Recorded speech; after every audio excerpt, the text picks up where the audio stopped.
is there something about your personal uniqueness that brought you to this? No. That helped you? Yeah. I think no. I try to make it clear, that uniqueness is there in everybody. It's not a slogan or some kind of a spiritual thing. I'm trying, to say, yeah, everybody is unique. No, biologically, it's proven, and I've quoted even references in my papers on enlightenment and the other one on the self.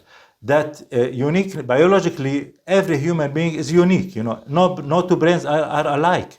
So every human being is unique, but at the same time, the society pushes you to act in a certain way to conform, with what is expected, like the norms, behaviors, that the culture expect of you.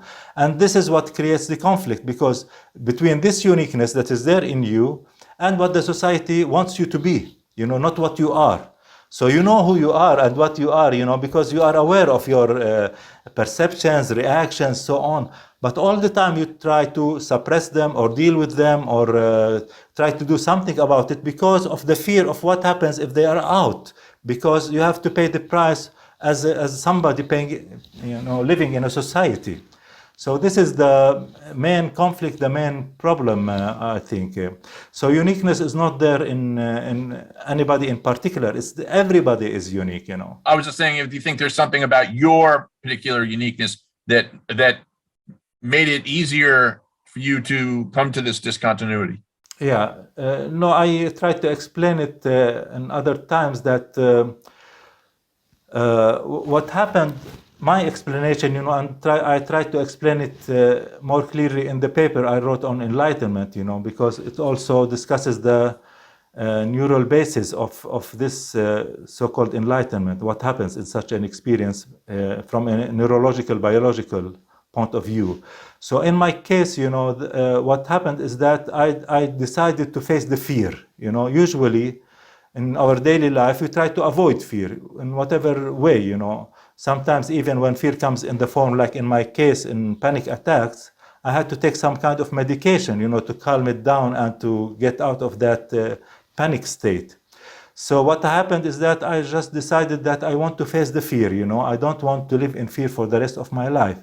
And to allow the fear to be to the utmost, to the extreme, to whatever level it wants to reach, biologically in my body. And I was ready, for whatever happens, even to die at that moment. So my explanation, what happened in that moment, because is that when fear is excessive, you have excessive fear in such a moment, of very, severe like panic attack, which is extreme fear.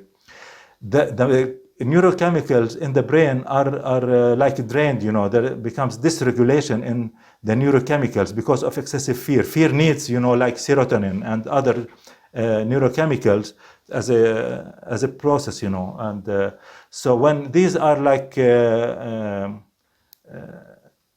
are not functioning anymore, the signals between the cells stops, electrical signals, because how information, it goes from one cell to the other, and this is facilitated through the neurochemicals in between the cells. So when there is a problem with the neurochemicals, there is a problem with the electrical signal moving on around the brain, And when this stops, everything stops. So basically what stops first is this inner self-talk, because it's a mirror system, it stops working.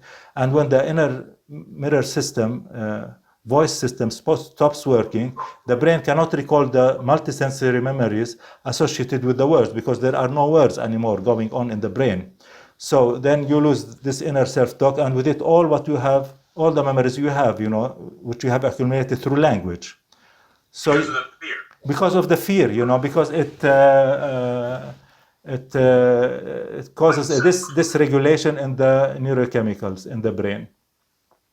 So that's why I say, if there is, what they call enlightenment, it's a natural state that can happen due to some changes in the neurochemicals in the brain, and with it, the circuitry, electrical circuitry, So it has nothing to do, it's not a spiritual thing, it doesn't happen through meditation or any other, it can happen through some pills that you can take, for example, some kind of like mushroom or LSD or some, they produce some kind of changes in the brain similar to this kind of a change because they work on the neurochemicals in the brain, you see.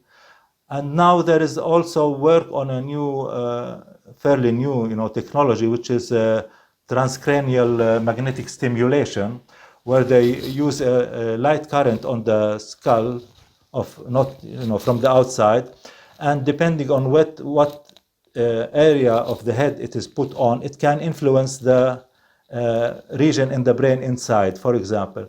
So they can now, for example, stimulate certain brain areas in the brain. I believe that if they can, what it does is that it deactivates the brain area that that the current reaches. So if it's used to deactivate the echo mirror system, most probably, the inner voice will stop for at least for some seconds, and you will experience everything people are talking about.